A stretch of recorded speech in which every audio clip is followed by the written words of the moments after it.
Hello everyone.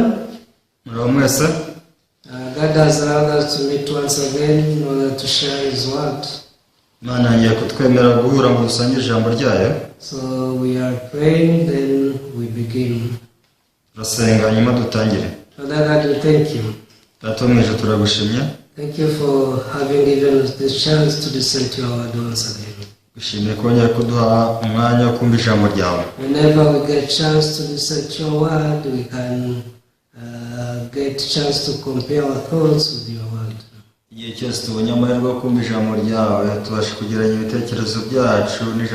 Because our thoughts are always evil, they cannot be same as your word. That's why when we receive your word, that's when we can know the position where we belong, where we stand. And from that point we can repent to the Lord. I pray that you may guide our time from the beginning up to the end. And allow our hearts to be humbled by your word. In the name of Jesus we pray. Amen. Yes, we are still sharing the word in the book of Romans.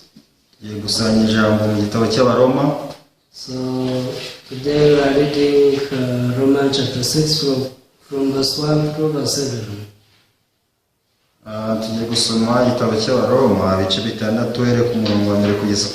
Please open your Bibles in the book of Romans chapter 6. We shall read from verse 1 to verse 7. Turava ku murongo wa mbere tugeze kwa karindwi. If you are there in read. Namwageze reka dusome. What shall we say then? Shall we continue in sin that grace may abound? Nuko tuvuga iki? Tugumye gukora ibyaha ubuntu busage? Certainly not. How shall we who died to sin live any longer in it? Bikabeho mbese twebwe bapfuye ku byaha twakomeza kuramira muri byo dute? Or do you not know that as many of us as were baptized into Christ Jesus were baptized into his death? Muzi yuko twese babatirijwe muri Yesu Kristo twabatirijwe no mu rupfu rwe. Therefore we were buried with him through baptism into death, that just as Christ was raised from the dead by the glory of the Father, even so also should walk in newness of life. Nuko rero kumubatiza twahambanywe nawe mu rupfu rwe kugira ngo nk'uko Kristo yazuwe mu bwiza bwa Data wa twese abari nako natwe tugendera mu bugingo bushya.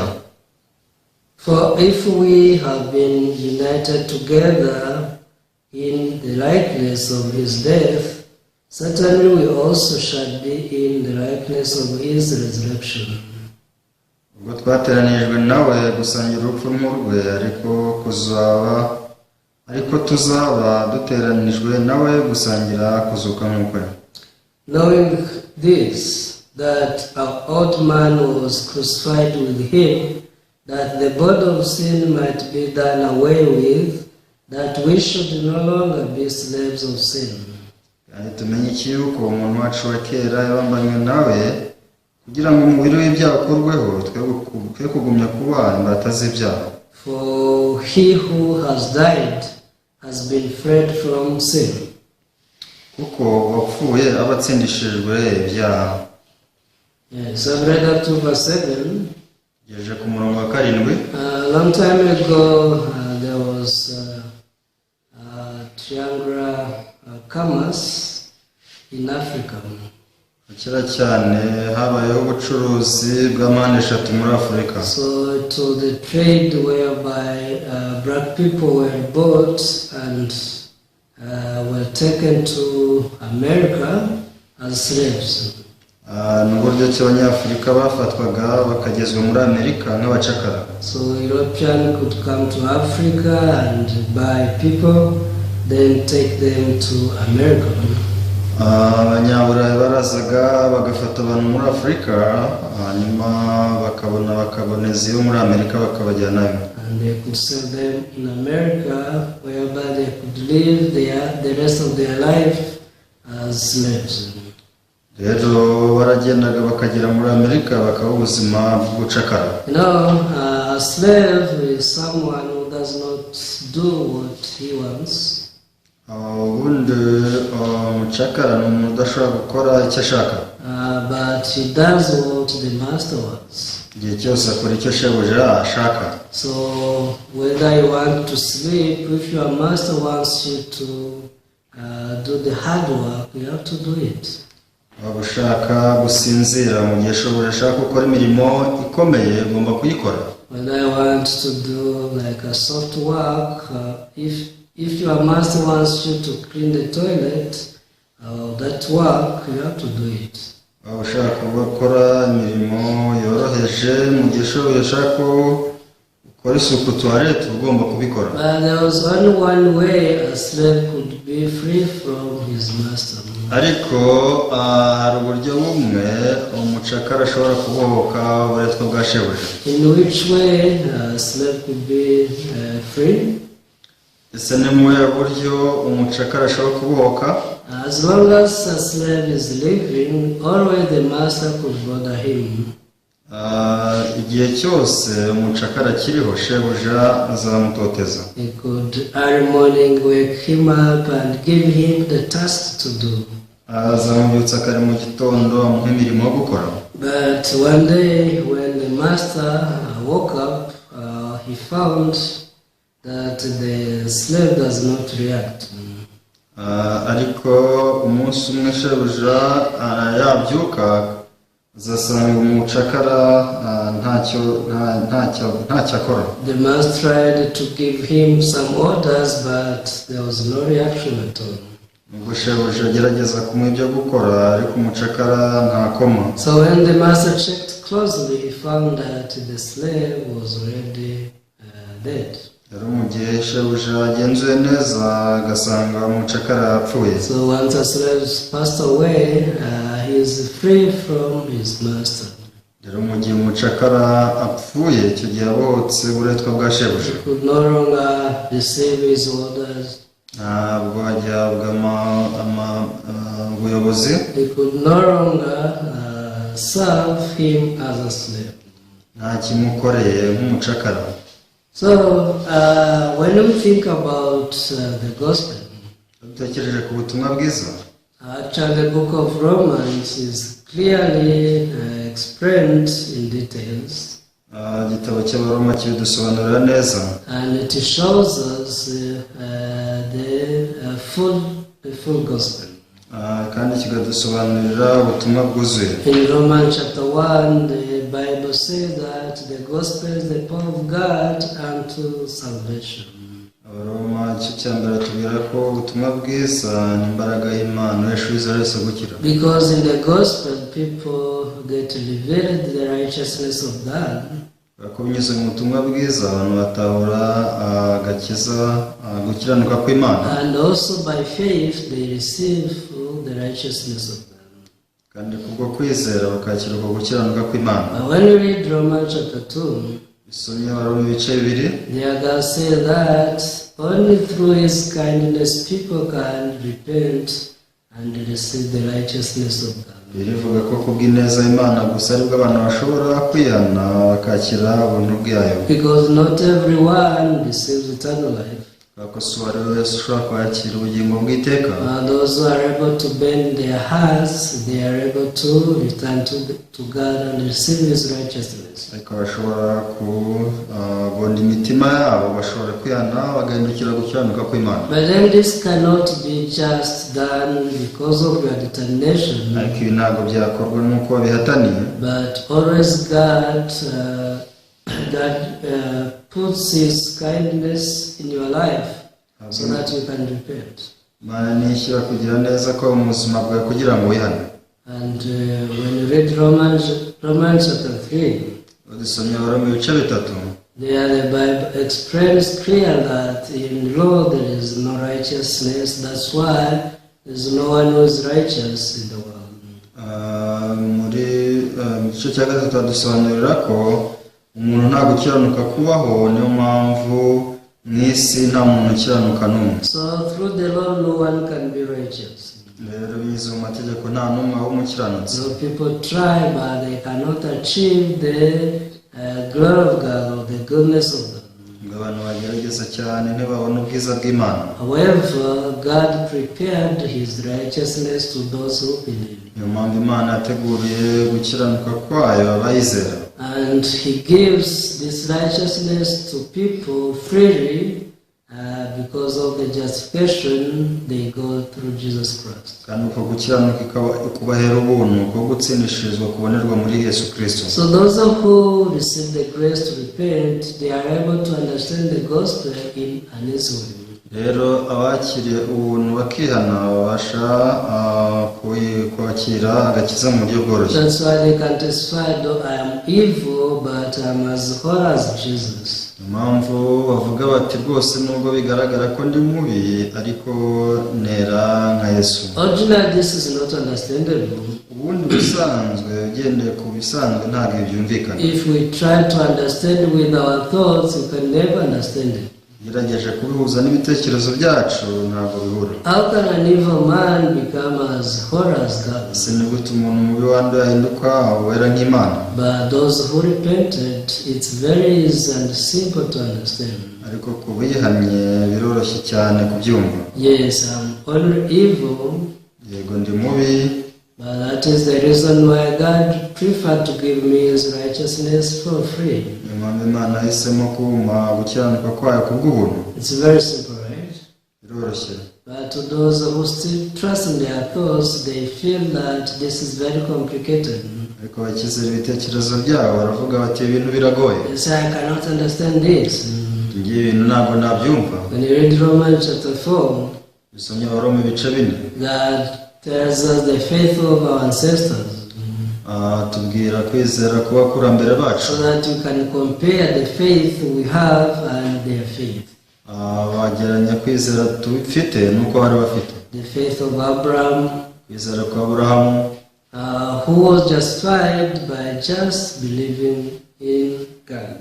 watsindishirijwe no kwizera Imana gusa. But those who want to work, Abandi bashaka gukora, the Bible says that they cannot be justified because God justifies the ungodly through Jesus. ngabo ntibabasha gutsindishirizwa kubera ko Imana itsindishiriza abanyabyaha. Not only Abraham but also David is also spoken in that chapter.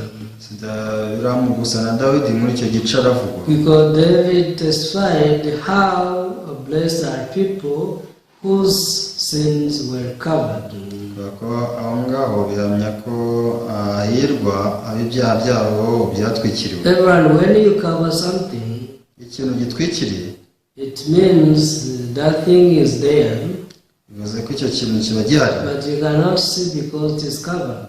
ariko ntabwo wakirora kubera ko kiba gitwikiriye. So Jesus covered our sins by his blood. Yesu rero yatwikirije ibyaha byacu amaraso ye. That's why God cannot see our sins. Niyo mpamvu n'ubwo Imana itabona ibyaha byacu. And those who believe in the blood of Jesus, they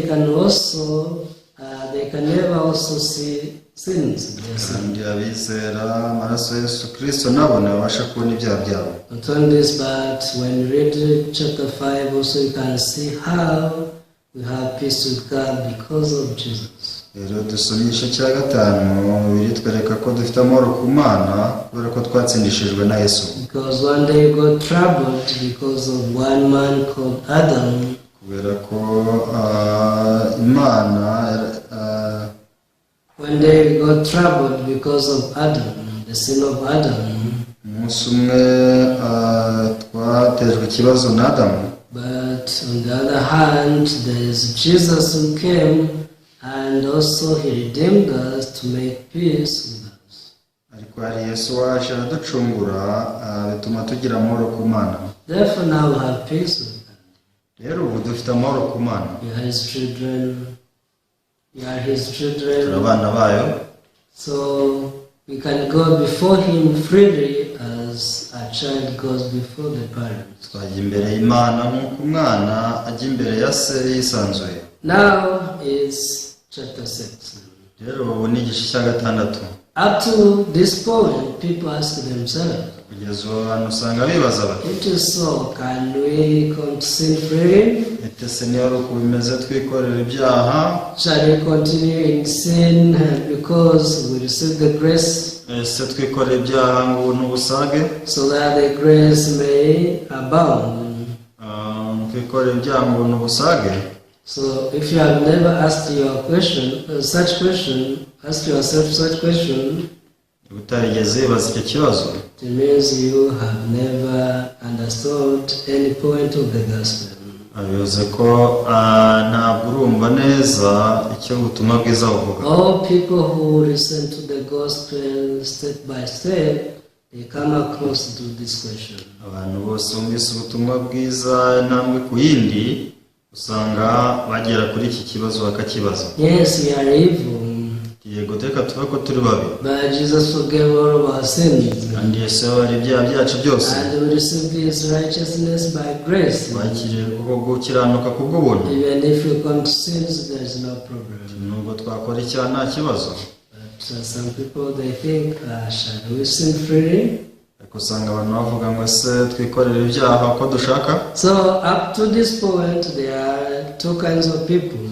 rero kugeza ubu hari ubwoko bw'abantu babiri. Those who misunderstood the gospel, hari ababa batumvise ubutumwa bwiza neza, and they say it's okay, we can come to sins however we want. bakavuga bati nta kibazo twabyikorera uko dushaka, We can commit adultery bati twakwisambanira because we have been trying not to commit adultery, but God forgave our sins. twajyaga twirirwa turwana no kudasambana ariko tubonye ko Imana tubabara ibyaha byacu. We can drink alcohol bati twakwinywera inzoga because we tried to stop alcohol because we thought that we can go to hellfire.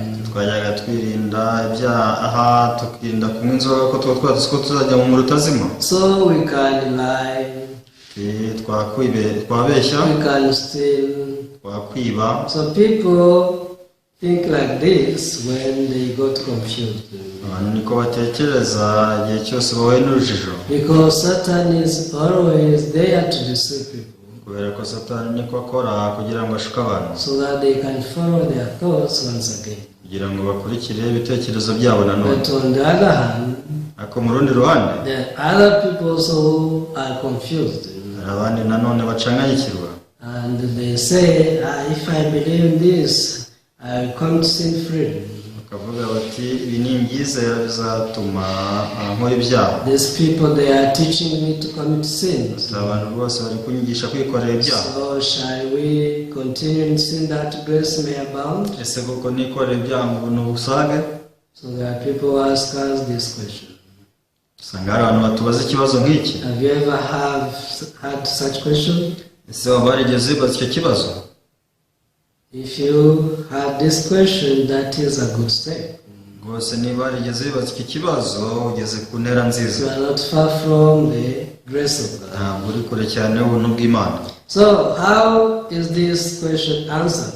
ese ni gute igisubizo gisubizwa? Because this question was put in the hearts of people by one being. kubera ko iki kibazo cyashyizwe mu mitima y'abantu bose n'ikiremwa kimwe. All people get such question in their abantu hearts. bose bibaza iki kibazo mu mitima yabo. When they are in the process to believe in the word of God as is, bari mu nzira yo kwizera ubutumwa bwiza uko buri, they come across to this question. usanga bagera kuri iki kibazo. And actually Satan wants them to be stuck or to not make another step. ko Satani ashaka ko bakwamira aho ngaho ntibagire indi ntambwe batera. That's why they have this question. ni mpamvu usanga bibaza icyo kibazo. God who knew this, ariko Imana yari ibizi, He wrote the answer in Romans chapter 6. yanditse igisubizo mu Baroma ibice 6. So we glorify the Lord who knows our hearts. dushimira Umwami rero uzi imitima yacu. There's not a single question of the heart which is not answered in the Bible. nta kibazo na kimwe kijyanye n'umutima Imana itasubije muri Bibiliya. That's why Romans chapter 6 verse 2 answers your question. Niyo mpamvu Abaroma ibice 3:2 hasubiza iki kibazo. Certainly not. How shall we who died to sin live any longer in it? Aragira ati ntibikabeho, mbese twebwe abapfuye ku byaha twakomeza kuramira muri byo dute? Yes. Those people who think that they can commit sin freely, and those who think that they don't need to believe in the gospel because it can make them commit sin freely, all of them they are deceived by Satan. So abantu b'ubutumwa bwiza bakavuga bati bwize bwazatuma nikorera ibyaha ko nishakiye, abantu babashwe na Satani. Even those who say, I'm forgiven, it's okay, I can live however I want, also they are deceived by Satan. Ikindi kandi abumva ubutumwa bwiza bakavuga bati niba ari uko ndumva nakwisandura nkikorera ibyaha ko nishakiye, nabo babashwe na Satani. Because both of them, they follow their thoughts. Bakaba bose bakurikiye ibitekerezo byabo. So that the Bible says so. Niyo mpamvu iri bivugaho. As I told you, Uko nababwiye, in order to be free from slavery, it's better to die. niyo mpamvu nababwiye ni kugira ngo umuntu abaho ku bucakara nuko igisubizo ari ugupfa. Otherwise, once you have a master and you still live, igihe cyose shobuja kiriho kandi nawe uriho, you can never be free from him. ntabwo ushobora kumubohoka. So who is your master? Ese shobuja ninde? Between sin and man, who is the master? Ese hagati y'umuntu n'icyaha ukiyobora ikindi ni iki? One day I asked this question to one person, umunsi umwe nabajije ikibazo umuntu, and they said, man is the master of the sin. arambwira ati umuntu niwe utegeka icyaha. Foolish people, they think like this. abantu badatekereza nuko bibwira, Because they don't know anything about the Bible. kubera ko nta kintu na kimwe bazi ku bijyanye na Bibiliya. I read him Romans chapter 7. Umusomyi wa Roma ibice 7. When we read Romans chapter 7 verse 14, Roma ibice 7 mu murongo wa 14. the Bible says, for we know that the law is spiritual, but I am carnal, sold under sin. Biravuga ngo tuzi yuko amategeko ari umwuka, ariko ngendo wa kamere ndetse nagure gutegekwa n'ibyaha. Yes, I'm sold under sin. In other words, I'm a slave of sin. Ati nagure gutegekwa n'icyaha, bivuze ngo ni mu butware bwacyo. Sin is my master. Icyaha cyanjye ni databuja. Sin already bought me. Icyaha cyaranguze. Everyone, do you understand? Se ngo wese urabyumva? If you are a sinner, definitely you are a slave of sin. umaze kuba imbata y'icyaha. And you know what Jesus said? asuze icyo birivuga? Just said, in order to be free from sin, biravuga ngo kugira ngo uboke icyaha, you need to know the truth. ukeneye kumenya ukuri. You shall know the truth, uzamenya ukuri, and the truth shall make you free. kandi ukuri niko kuza kubatura. So you are sold under sin. waguzwe n'icyaha. How can you be free from sin? ese wakiboka ute? Unless you die to sin, usibye gusa upfuye ku cyaha, you will always be a slave of sin. cyose uzahora uri imbata yacyo. But how can you die? How can you die? ese wapfa ute? Verse 3 in chapter 6. Roma 6:2. The Bible says, what do you not know, that as many of us as were baptized into Christ Jesus were baptized into his death? Ntibikabeho, mbese twebwe bapfuye ku byaha twakomeza kuramira muri byo dute? Therefore we were buried with him through baptism into death, that just as Christ was raised from the dead by the glory of the Father, even so we also should walk in newness of life. Ntibikabeho, mbese twebwe bapfuye ku byaha twakomeza kuramira muri byo dute? Yes. Umurongo wa 3, ni muzi yuko twebwe babatirijwe muri Yesu Kristo, twabatirijwe no mu rupfu rwe. And verse 4, kandi bakavuga bati nuko rero kubw'umubatizo twamanywe nawe mu rupfu rwe, kugira ngo nk'uko Kristo yazuwe n'ubwiza bwa data, natwe data wa twese aba ari nako natwe tugendera mu bugingo bushya. Yes, everyone, God has established the church in the world. Rero Imana yashyize itorero hano mu isi, And only the church can introduce the newness life, the newness of life. kandi itorero niryo rishobora gutangaza by'ubugingo bushya. Because without the church, we can only live under sin.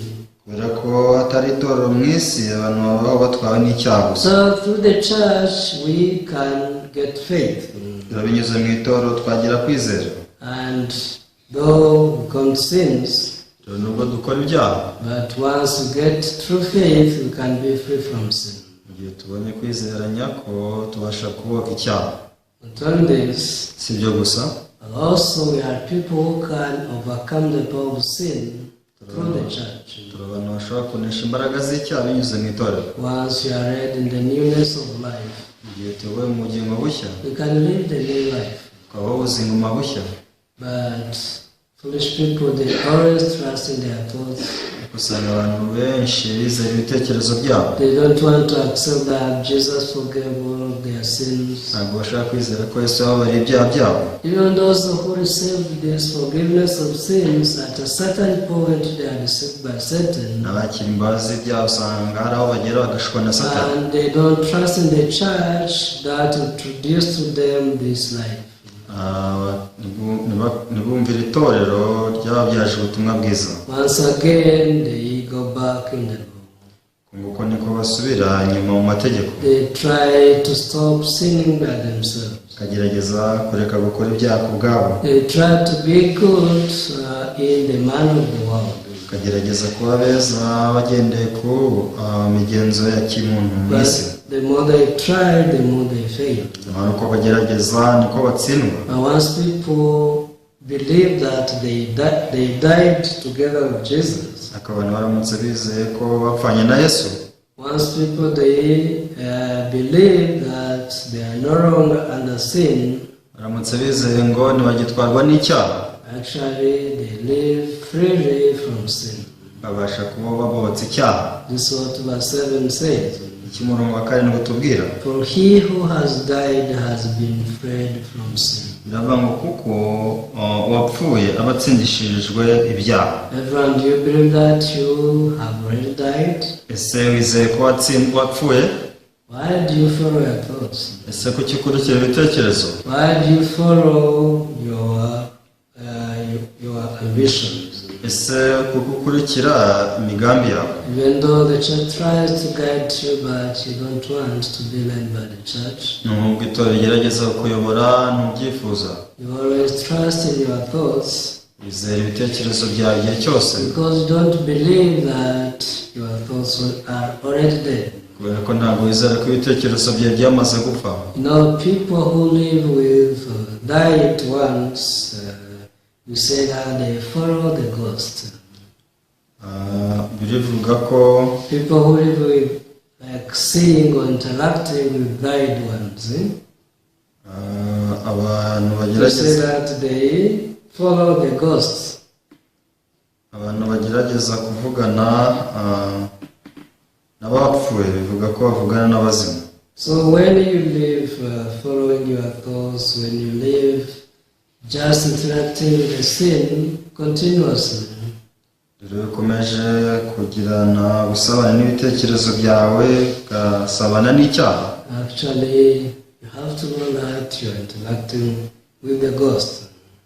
Umenye ko ibyo ukora ari ukugirana umubano n'uwamaze gupfa. Because the Bible says in verse 6, Ku murongo wa 6 biravuga ngo knowing this, that our old man was crucified with him, that the body of sin might be done away with, that we should no longer be slaves of sin. kandi tumenye iki yuko umuntu wacu wa kera yambanywe nawe kugira ngo umubiri w'ibyaha ukurweho twe kugumya kuba imbata z'ibyaha. Yes, there are only one way to be free from sin. Hari uburyo bumwe bwonyine bwo kubohoka icyaha.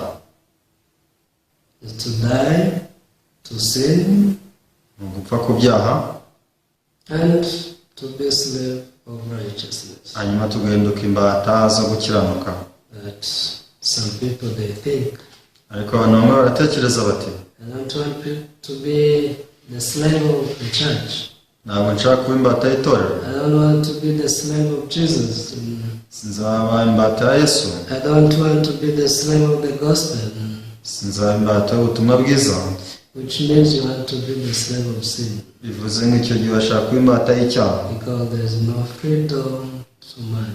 kubera ko umuntu nta mudendezo agira. Either you are a slave of sin Niba utari imbata y'icyaha or a slave of righteousness. uri imbata yo gukiranuka, There is no other third thing. nta mwanya wa gatatu ubaho. Let's read verse 19 and 20. 19 na 20. I speak in human terms because of the weakness of your flesh. For just as you presented your members as slaves of uncleanness and of lawlessness, leading to more lawlessness, so now present your members as slaves of righteousness for holiness. Mbivuze nk'umuntu kubw'intege nke z'imibiri yanyu, kuko mwahaga ibiteye isoni n'ubugome ingingo zanyu kuba imbata zabyo, bigatuma muba abagome, ariko nanone muha gukiranuka ingingo zanyu kuba imbata zako kugira ngo mwezwe. For when you were slaves of sin, you were free indeed to righteousness. Ubwo mwari mukiri imbata z'ibyaha, ntimwatwarwaga no gukiranuka.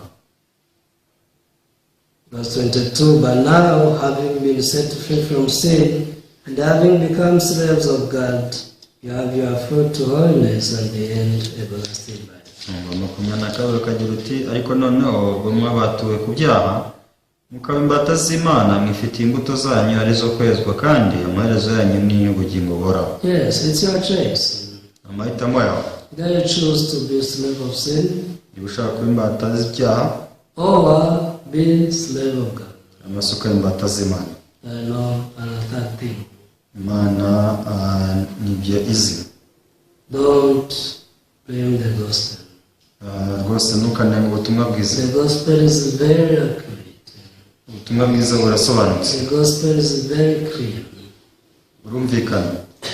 We are righteous by faith. Abakiranutsi bwo kwizera. And you can live in newness of life by faith. Kandi wabaho ubuzima bushya nabwo kubwo kwizera. That's all. Ibyo nuko bimeze. The just shall live by faith. Biravuga ngo ukiranuka azabeshwaho no kwizera. Let's pray. Kadusenge. Father God, we thank you. Datumwisho turagushimira. Thank you because you have given us the Bible. Bakwaduha Bibiliya. Through the Bible we can learn your heart. Bibiliya twakwigamo umutima wawe. I pray that you may guide our hearts not to trust our thoughts but to trust in your word. Twemerere twizere atari ukwizera ibitekerezo byacu ahubwo ijambo ryawe. May you guide our viewers to believe in your righteousness and in the newness of life. Rero wemerera abakurikira bizere ko batsindishirije kandi bemerera ubuzima bushya. So that they can live by the gospel. Babashe kubeshwaho n'ubutumwa bwiza. I thank you and I pray everything in the name of Jesus. So ndasenze kandi nizeye mu izina rya Yesu. Amen. Thank you very much. Murakoze cyane. See you next time. Tuzasubira ubutaha.